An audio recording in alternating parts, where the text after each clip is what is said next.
अस्सलाम वालेकुम, कैसे हो दोस्त? उम्मीद करता हूँ सब दोस्त के रहते होंगे। दोस्तों, मैं मोहम्मद खलील रगा दिखाने बात कर रहा हूँ। ये अल्हम्दुलिल्लाह कुछ जानवर कार्गो कर रहा हूँ। ये जा रहे हैं सरगोदा मज़र भाई के पास। जो ना पेमेंट जमा करा दिया अल्हम्दुलिल्लाह कार्गो से। काफ़ी सारे दोस्त कहते हैं आपको पैसे भेजे माल आएगा यानी अल्हम्दुलिल्लाह कार्गो। हाँ, मज़र भाई चेक कर लें। इनमें जो है ना एक बकरा है,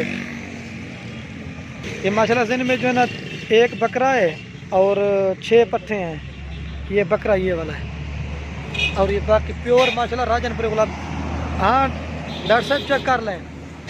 और ये 2 ये लिए हैं, एक ये अबलक में है और एक जो है राजनपुरी क्रॉस है और एक नाच लिया शौकिया है। ये देखिए इसकी चाल ढाल चेक करें माशाल्लाह। हाँ डॉक्टर, हाँ मदर भी चेक कर लें। गाड़ी आती है, ये अल्हम्दुलिल्लाह लोड करते हैं। अगर किसी को ऑनलाइन मंगवा रही है अल्हम्दुलिल्लाह पूरे पाकिस्तान में कार्गो की सहूलत मौजूद है। कार्गो कर देना हर जगह पे। किसी को अगर कोई भाई हमारे फार्म का विजिट करें इंशाल्लाह आपको जायज़ और मुनासिब मिल जाएंगे। उसकी दोस्तों बड़ी मेहरबानी एतमाद को ये होता है अल्हम्दुलिल्लाह एतमाद के ऊपर। जिस तरह वीडियो में दिखाते हैं गाड़ी आने वाली ना एक एक करके बिल लोड करवाते हैं। ये देखिए, हाँ चेक कर लें। 2 ये छोटी लिए हैं, मैंने इसकी वीडियो लगी थी, सेल हो गई। नाती भी है साथ। मदर भाई एक गाड़ी आ गई, अब लोड करते हैं। गाड़ी है 3 नंबर 1 पे लोड करें बेटे भाई। और ये 2 नंबर बकरा जा रहे हैं और ये 3 नंबर पर जा रहे। चेक करते लेना।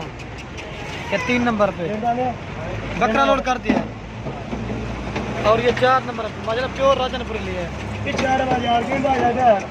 कितनी आ गए? 5 और ये 6 नंबर पे जा रही है और ये 7 नंबर पे जा रही है। 6 सॉरी मैं भूल गया, ये 7 नंबर पे ये जा रही है और ये 8 नंबर पे नाटी जा रहा है। चेक कर लें मदर भाई। 8 और ये 9 नंबर और ये 10 नंबर। ये होता अल्हम्दुलिल्लाह कारवत का। अपना गाड़ी का नंबर